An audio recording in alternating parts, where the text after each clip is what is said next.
without people being able to, work, drink, play all in one area, it's been hard to keep a consistent clientele down here. Is that something that might keep you from ever coming back?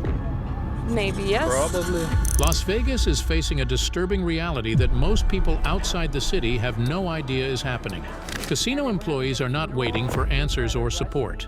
If you see the Strip, same thing. Promenade Link looks like a ghost town. It's super empty. They are not waiting to see if things get better. They are leaving this city in the dead of night because they feel the ground collapsing under them. What is unfolding right now is frightening and deeply unsettling, and casinos are doing everything they can to hide it. The silent exodus. Property managers across the valley are reporting a surge of abandoned apartments. These are not planned moves. These are sudden disappearances.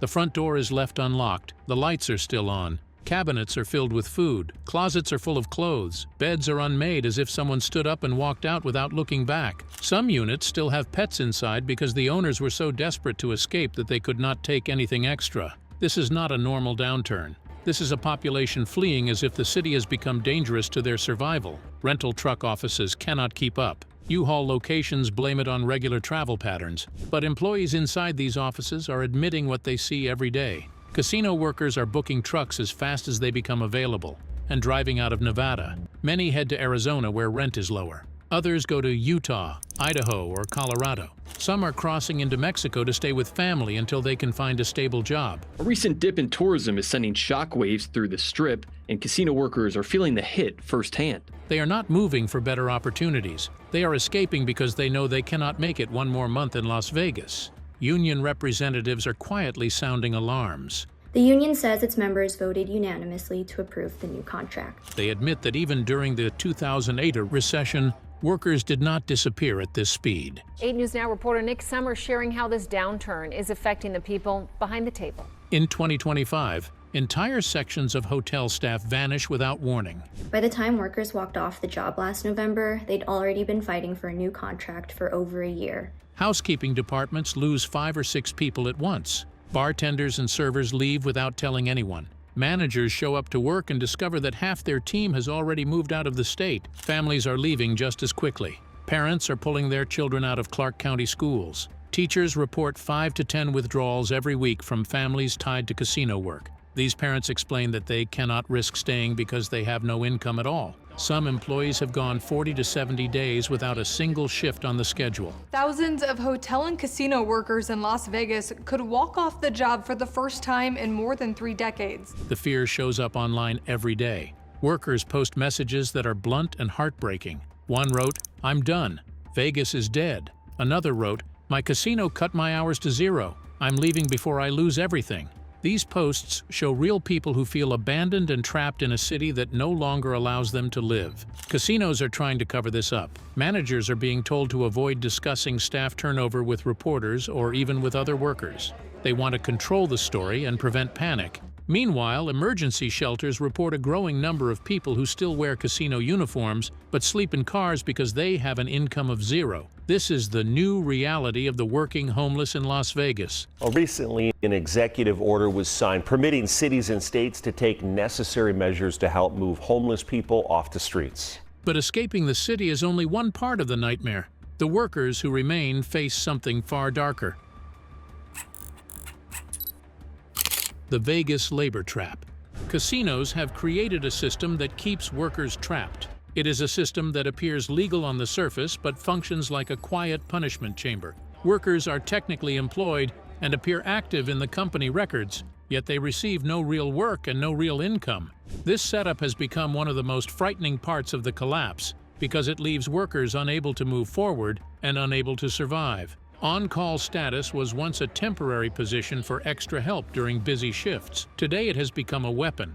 Many workers sit in this category for weeks or months without a single shift. They are still listed as employees, but they receive 0 hours. They receive 0 income. They receive 0 benefits. They wait for a schedule update every day, only to see nothing. According to reports, casinos use this method intentionally. If they fire workers, then those workers can file for unemployment benefits. Unemployment benefits would cost the casinos money and make their workforce cuts obvious. Instead, they choose to avoid layoffs and keep workers on the books so they can slowly force them to quit. When a worker resigns, the casino avoids paying anything. This is why so many people stay in the system with no hours. It is cheaper for the company to break them than to release them. Workers are beginning to realize that the schedule is not random. Several employees have reported that the new scheduling systems rank workers based on age, pay rate, or union activity. Those who are older often lose hours first. Those who speak up about unfair treatment fall to the bottom of the list. Those who are paid slightly more than newer hires often vanish from the schedule entirely. The health insurance situation adds another layer of cruelty. Casinos know that workers must average a certain number of hours per week to keep health benefits.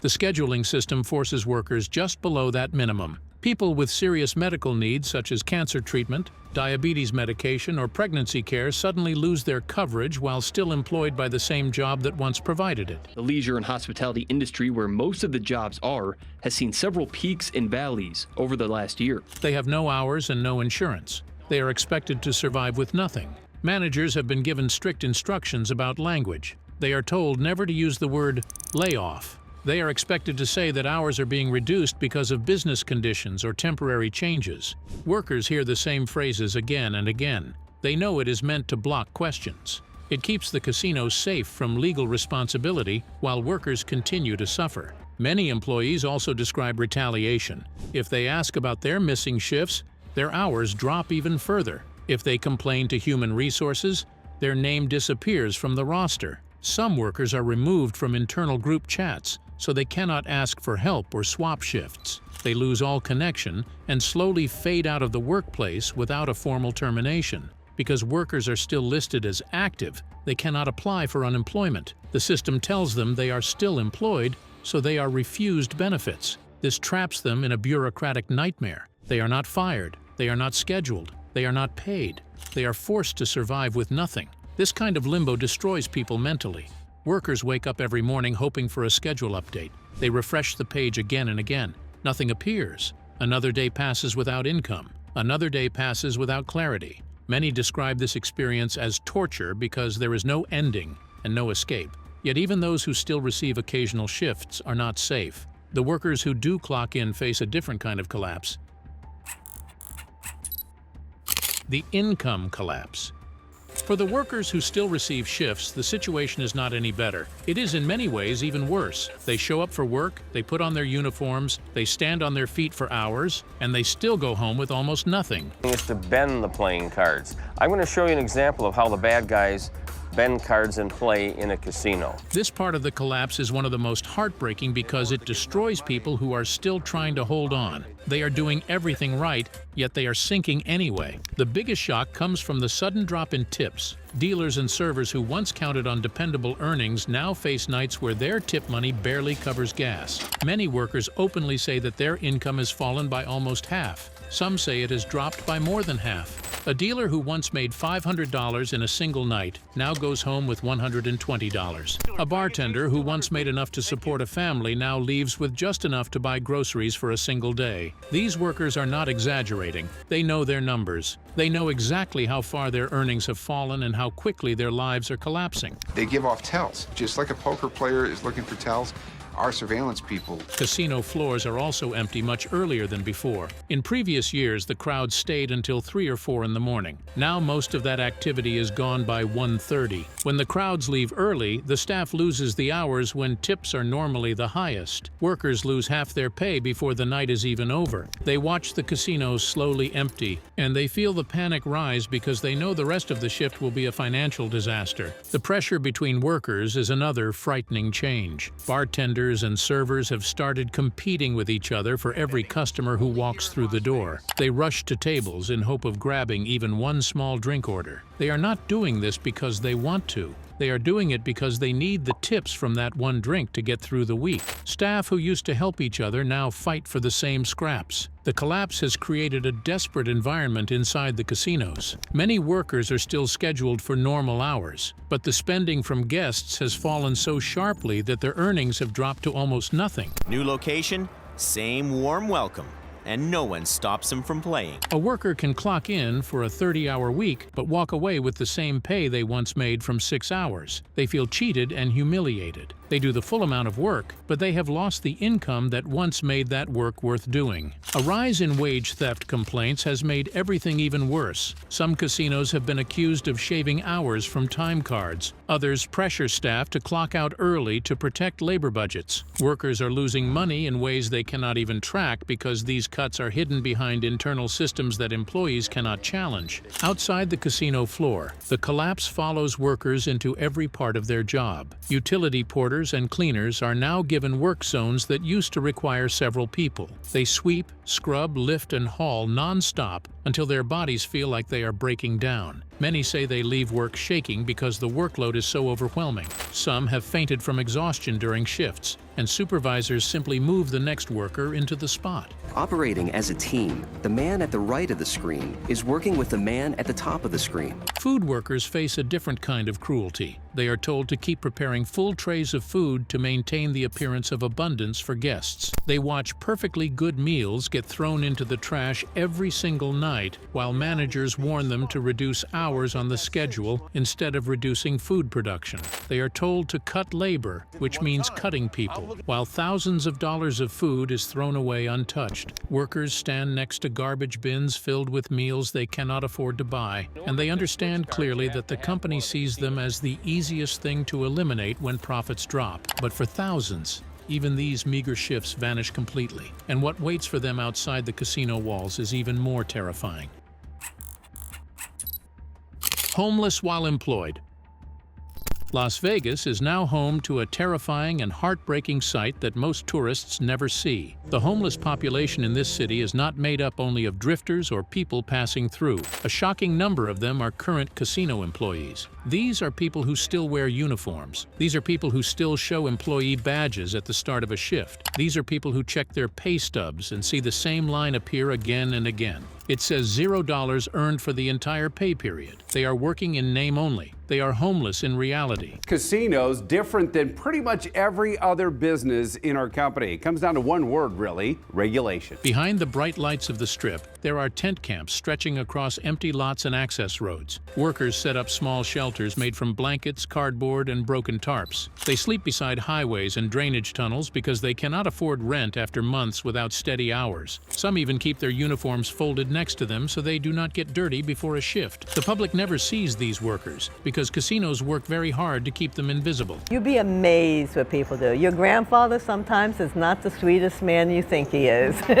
The brutal heat makes everything worse. Las Vegas reaches temperatures of 115 degrees each summer. Workers who sleep in cars or tents face dangerous conditions that damage their health. Every year, more workers collapse from heat exhaustion before or after their shifts. Some never wake up. These deaths rarely reach the news because they are written off as accidents or medical emergencies. The truth is far more painful. People are dying because their jobs no longer allow them to afford a roof over their heads. Many evicted workers end up in weekly motels. These motels charge more per month than a real apartment, but workers accept it because they do not have the credit to sign a full lease. In these places, entire families live in one small room. They cook on hot plates. They sleep on thin mattresses. They live with constant fear that one late payment will push them onto the street again. Casino bankroll that's affected by cheating will more or less remain the same in all casinos. Family separation has become a growing tragedy in this city. Parents send their children to stay with relatives in other states because they cannot keep the home cool or buy enough food. Some parents work day shifts and sleep in cars at night. They tell their children everything will be fine, even when they know they have no stable place to live.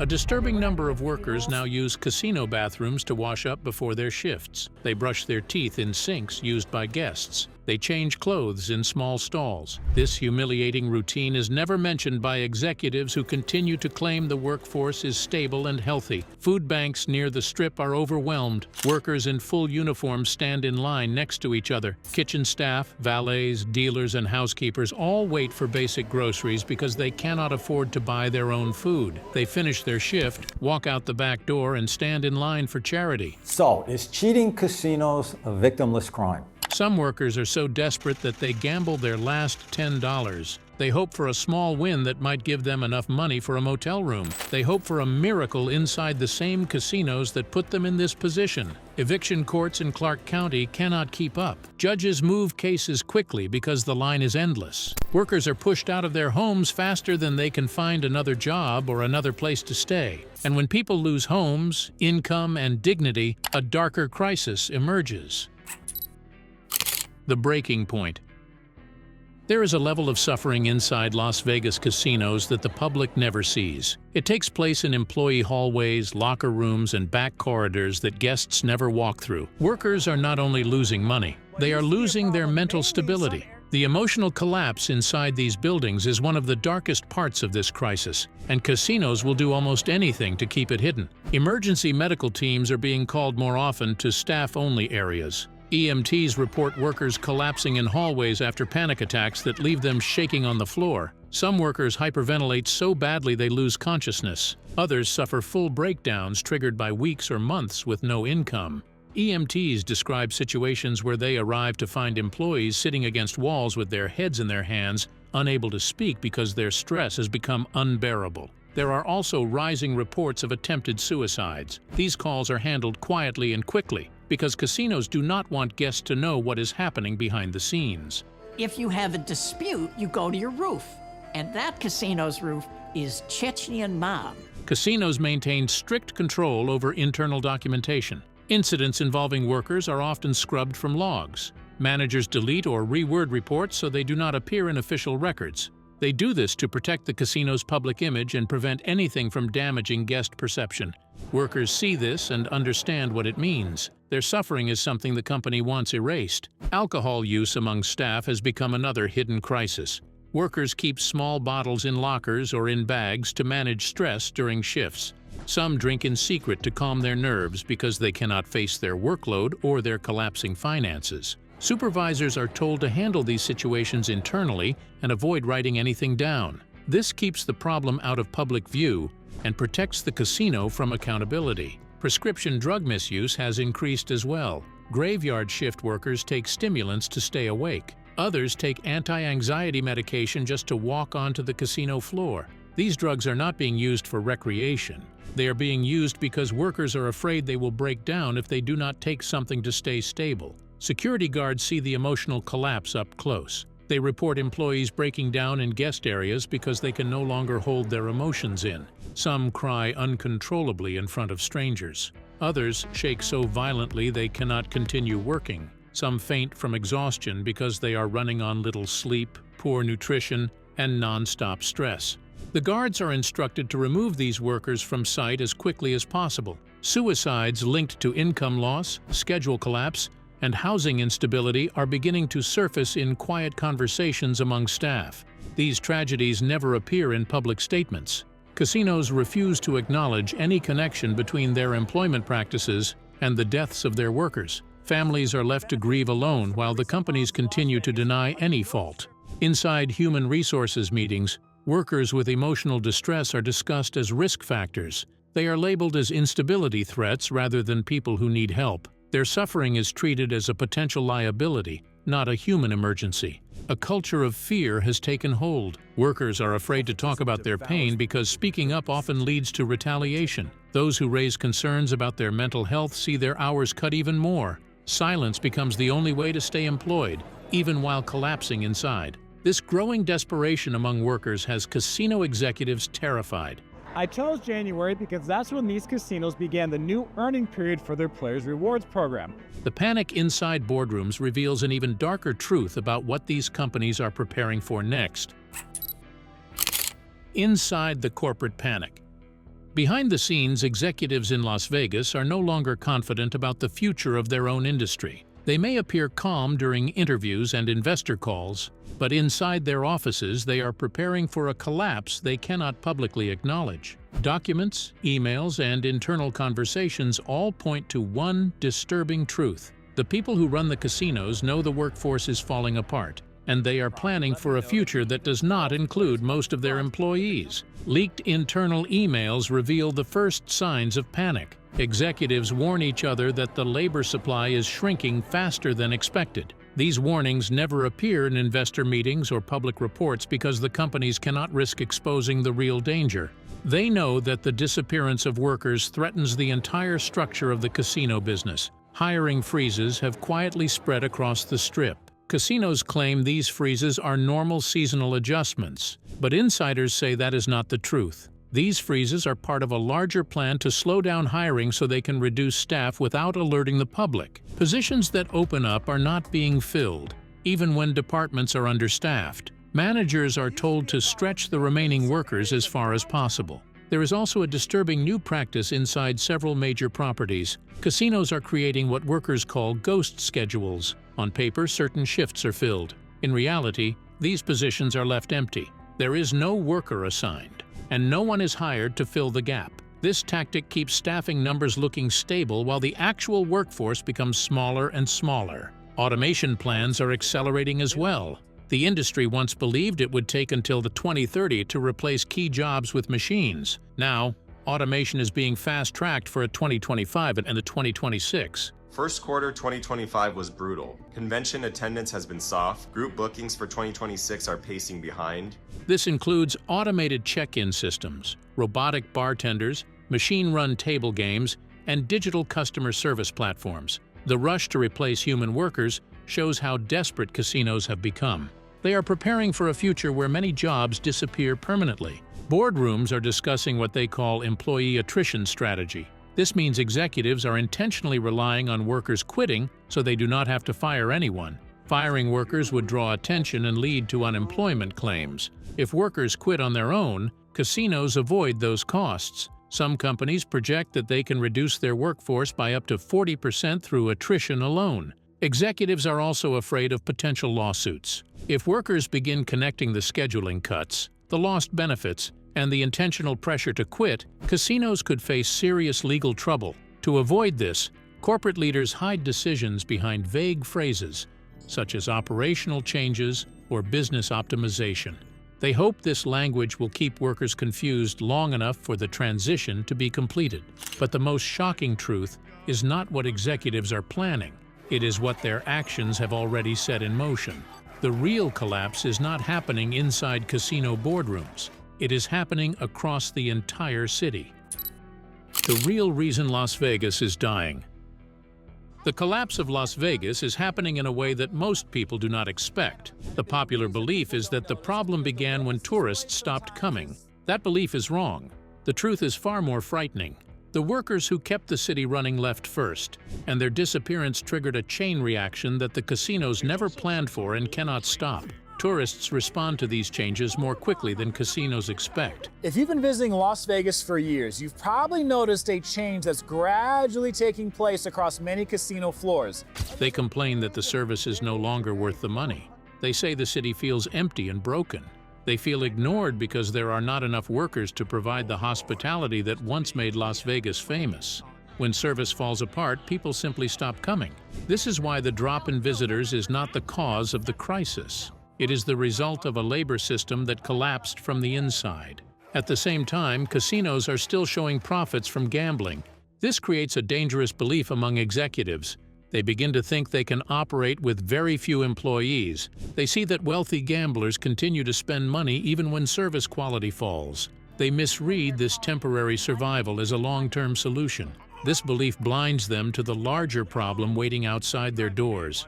Experts who study cities built on tourism warn that Las Vegas is moving toward a future that looks cold and empty. The real danger is simple. Las Vegas is losing the people who made it work. The dream of the city was never built by tourists. It was built by the workers who kept the lights on, the rooms ready, the shows running, and the food prepared. Without them, the promise of Las Vegas disappears. And that is the truth no casino corporation, no politician, and no tourism board wants to say out loud. Las Vegas is not dying from a lack of visitors. It is dying because the workers who kept the city alive have already escaped.